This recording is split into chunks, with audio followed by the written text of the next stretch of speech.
How important would you say gym is to yourself, and how can gym actually change someone's life? So it filters into discipline. So for me, disciplines in business, in life, in relationship, everything, it should be across, for me, holistically across your life. It will always add a value to it. To be disciplined in anything is going to be valuable. To be not is going to be a detriment. That's how I see it. The gym is just part of that process for me. And in terms of having something, so I work a lot of time on my own. So that to me is my half hour, 40 minutes to myself in the day to go out and just push myself through it. And obviously physical health and fitness is invaluable as well. For me, there's no point earning money if I'm going to drop dead early. I might still drop dead early, but at least do my best to minimize that and make myself as fit and healthy version of myself as I can be. And I don't feel like I could sit here and preach to people unless I try to make the best example of myself across every discipline in my life. So yeah, and I think from a mental health perspective, I've never been in a position where, even through trauma, I felt depressed. Yes, I've grieved. Yes, I felt sad. Yes, I felt like shit. We all do. But I've never struggled. I've never sat in a position where I think I've got a mental health problem here. And I genuinely think that answer may be different, or is very likely to be different, if I did either not exercise. Doesn't have to be gym, but just any move, form of exercise, and get out and do stuff.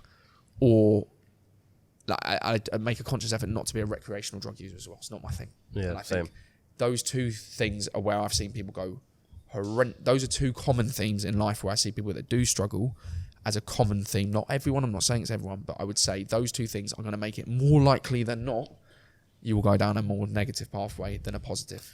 I'm from an area, and a group of friends I'm around, we've always been I'm trying to see this in a camera friendly way for people watching. I've been around recreational drugs. Yep. I've had recreational drugs.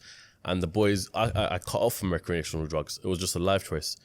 And when I look back at it, the group of boys that I would be doing it with, they're still doing it today. And they're still going to the same road that we used to go to in the ends. And I'll still see them there doing the exact same thing as we were doing 4 years ago. And you look at how much not in a braggy way or ego way, but my life has changed so much more. Different path. And they're still in the exact same sort of thing. You know, I'm not going to say every recreational drug user's jobless. No, I'm not shunning it. I'm not saying I'm not saying don't do it. I'm not saying I frown upon it. I'm just saying as a principle. Yeah. I've seen so much negative and evil come from it. Yeah. And like you say, a lot of the guys that I'm friends with still are, that their root evil of their problems, whether it's their mental health, whether it's their crime that they commit, or the crimes they're involved in, or their direction in life, is heavily influenced by that choice. I genuinely believe that it fries your brain. Yeah, the guys that smoked a hell of a lot of weed when I grew up aren't right.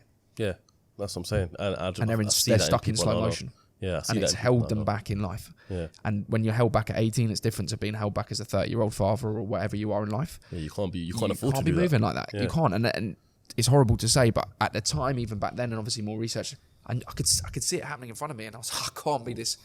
Yeah, just I've got stuff to do. I've got to keep it moving. I can't be going at 2 miles an hour. I need to be at 500. And again, the fitness thing for me, at that point where you can go down either route, it was kind of against that journey, which was like start to bang gym and start to eat better and live a healthier lifestyle. So that side started to become less and less appealing as well. Mm-hmm. So again, in terms of like the gym, helps the mind, helps the people you associate with, the things you think are important, your priorities, your mindset, and everything shifts. So I think it's got a massive value, and it's not me selling my product at the end of the day. It's me just saying it's helped me in my life overcome barriers that I think could have been not fatal, but downfalls. Yeah. Hurdles I trip over. You see, gym, there's two aspects of it, right? And this is, I understand for myself more so, yeah? Gym, you got the physical side of it, which I can do that, no problem, you know, chest press, bench, whatever the case is, I can do that. But how important is the eating side of it? Not for your diet, but for your mentalness. It's a behaviour, isn't it? So I think two ways. If you're extreme with it, it's depressing. Yeah. So if you say someone chicken, broccoli and rice all the time, which you do not eat, let me make that clear to everyone watching this, do not need to do that to get in shape and cut everything. Food's enjoyment. Yeah. Anyone watching this says they don't enjoy eating, I don't think we can be friends. Yeah. So like, I don't trust you. Well, you lie. But so to that extent, you have to keep that stuff in. Mm-hmm. But equally, too much of the stuff does make you feel as a lifestyle choice a bit rubbish. Yeah. And is likely to make you feel less likely like exercising, which then in turn makes you less likely to move, which in turn likely to make you put on weight, which in turn is likely to make you depressed. Mm-hmm. So it's a cycle. It's a very clear cycle, and vice versa the other way.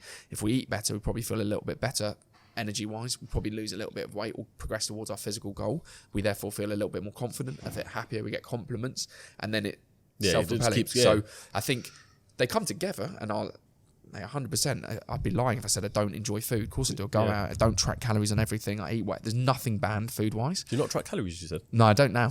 Not to the T, because I've done it so much that you know what calories you're I'll weigh consuming. some things in the day, but I won't weigh everything to the gram, because I know by eye I'm that boring guy that's just like, that's about that's 100 grams of protein.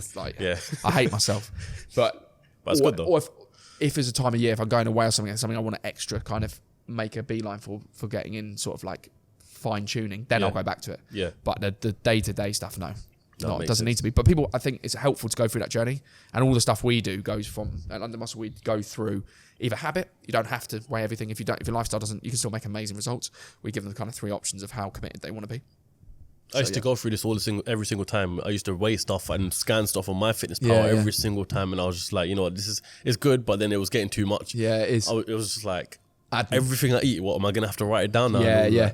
I think it's important but even just by scanning it, you kind of, when you look at stuff, you can see now, you know what that represents. Yeah. So you're more educated on it. Therefore, you make a more educated guess, which would influence the outcome. So it's still a worthwhile journey, even if you don't stick to it. But overall, would you say eating healthy and having a balanced diet is a much better mindset for you?